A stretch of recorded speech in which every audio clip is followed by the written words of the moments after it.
Bienvenue dans une nouvelle vidéo un peu spéciale puisque j'ai pu m'entretenir avec un pilote en Formule 4. Il y a un mois de cela, je ne sais pas si vous vous souvenez, j'avais déjà fait ce type de vidéo. Eh bien, j'ai eu le plaisir de pouvoir recommencer cette expérience. Et en plus de cela, cette fois-ci, c'est avec un pilote français. Et ce pilote en question, c'est Gaël Julien. Ce nom ne vous dit peut-être rien, mais je reviendrai un petit peu sur son palmarès dans quelques instants. Mais avant toute chose, je voudrais remercier l'équipe DriveX qui m'avait déjà accordé une interview avec un de leurs pilotes. Ils m'ont réaccordé de faire une interview avec leur deuxième pilote. Donc c'est vraiment sympa de leur part. Puis évidemment, un grand merci également à Gaël Julien d'avoir accepté de répondre à mes questions. Comme je l'ai dit tout à l'heure, vous ne connaissez peut-être pas ce pilote, eh bien je vais vous offrir une petite séance de rattrapage avec le palmarès de Gaël Julien. Alors tout d'abord, Gaël Julien a débuté le karting en compétition en 2016 à l'âge de 10 ans. Il faut savoir aussi que Gaël Julien n'a roulé en karting qu'en Asie. En karting, il a décroché pas moins de 5 titres en 2 ans, 3 titres en 2018 et 2 en 2019. C'est quand même pas mal. Gaël Julien compte à son palmarès en karting un titre de champion d'Indonésie en 2018 et 2 titres en championnat de Singapour en 2018 et 2019, ainsi que 2 titres en championnat d'Asie, toujours en 2018 et 2019. Après une année off, entre guillemets, en 2020, il va accéder à la monoplace l'année suivante en 2021. Gaël Julien va rentrer en Formule 4 française en 2021. Il s'agit de sa première compétition professionnelle hors de l'Asie et donc sa première en Europe. Et pour sa première année en monoplace, eh bien le Français se débrouille pas si mal. Il finit 7ème du championnat avec une victoire et 4 podiums, ce qui est pas si mal pour un début en monoplace. Il continuera évidemment en monoplace l'année suivante, cette année en 2022, où il roule actuellement en Formule 4 espagnole avec donc l'équipe DriveX, comme je l'ai dit tout à l'heure, et il est actuellement 11ème du championnat avec un podium, le seul de l'équipe cette saison. Voilà donc un petit peu pour le palmarès de Gaël Julien en karting et en monoplace. Et nous on passe tout de suite à l'interview. N'oubliez pas de liker, partager, commenter et vous abonner à la chaîne, c'est très important. On est parti tout de suite. C'est une bonne question et ça va être un peu compliqué à répondre à cause de plusieurs choses, notamment parce que l'année dernière c'était mes premiers pas en monoplace, du coup peu importe, j'ai envie de dire, le châssis que j'aurais utilisé, que ce soit la Tatus ou la Mygale, j'aurais eu de toute manière plus de mal à m'adapter parce que je n'avais jamais conduit de monoplace avant. Donc par défaut, j'ai envie de dire, la Mygale était plus difficile à comment dire, à s'adapter quoi. Mais après, j'ai envie de dire, les deux sont quand même des monoplaces peu puissantes et qui ont peu de grip aérodynamique. Les Formule 4, c'est vraiment le premier échelon en monoplace. Donc en soi, les deux sont quand même, elles se rapprochent, on retrouve des points communs, j'ai envie de dire. Les moteurs sont pas les mêmes, mais on retrouve quand même plus ou moins la même puissance. Là où il y a eu, j'ai envie de dire, une grosse différence, c'est au niveau des pneus, parce que en Formule 4 française, on utilisait des Pirelli, et cette année en Formule 4 espagnole, on roule sur des Hankook. Donc voilà, pour moi la difficulté que j'ai eu à m'adapter, c'était plutôt au niveau des pneus qu'au niveau de la voiture.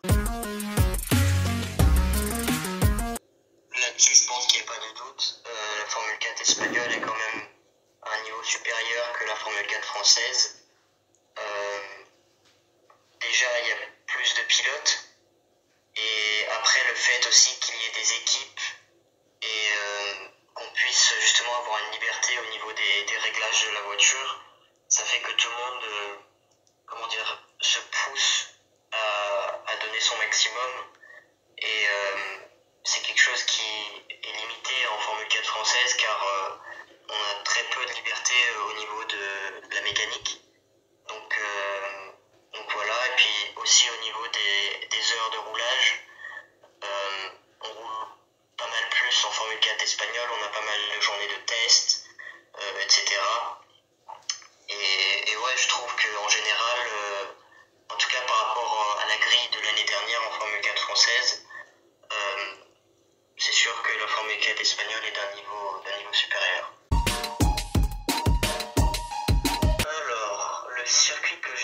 préféré en monoplace.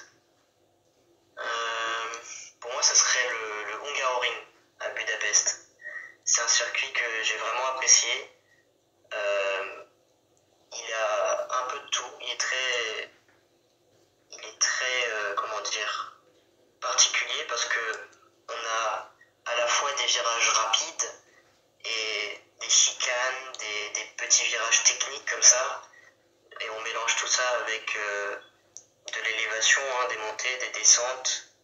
Et ça fait vraiment un circuit qui laisse pas beaucoup de marge à l'erreur, mais qui est très, comment dire, j'ai pas vraiment de mots pour le décrire, ce circuit en fait. Il est vraiment juste magnifique et au volant ça donne vraiment une très très bonne sensation. Encore une fois, je pense que ça va être très stéréotypé de la part d'un pilote de Formule 4, mais la Formule 1 c'est le but ultime pour tous les pilotes, peu importe où on est au niveau des échelons. Mais à part la Formule 1, je pense que ce qui m'intéresse c'est la WEC, l'endurance, et notamment les prototypes. Donc ça serait la Hypercar ou la LMP2. Mais ça me dérangerait pas non plus de conduire des GT. Moi je trouve que les nouvelles réglementations de la part de la FIA ont vraiment joué un rôle clé dans les courses de cette année. Par rapport à l'année dernière ou même à l'ancienne génération de voitures, on voit qu'il y a beaucoup plus d'actions un peu partout au niveau de la grille. Et ouais, je trouve que ça fait qu'il y a vraiment des courses beaucoup plus intéressantes à regarder cette année.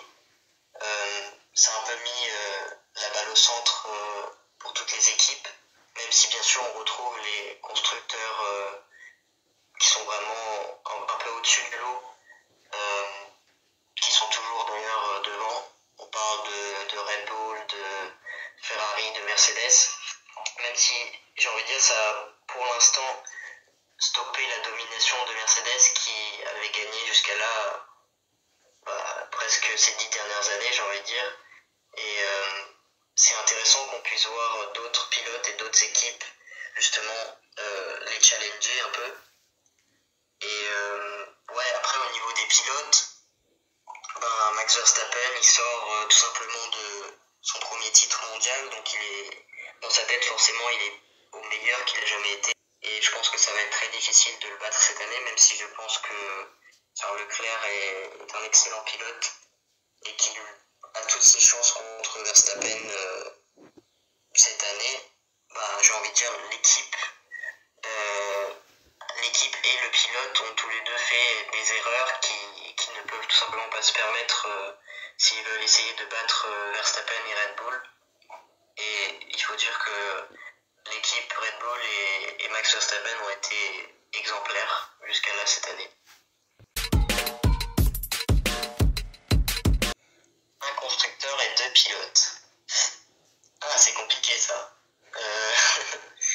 Je pense que je suis un peu obligé de prendre Ferrari parce que c'est le constructeur le plus connu et le plus dominant de l'histoire de la Formule 1. Donc je choisirais Ferrari. Et pour les 2 pilotes,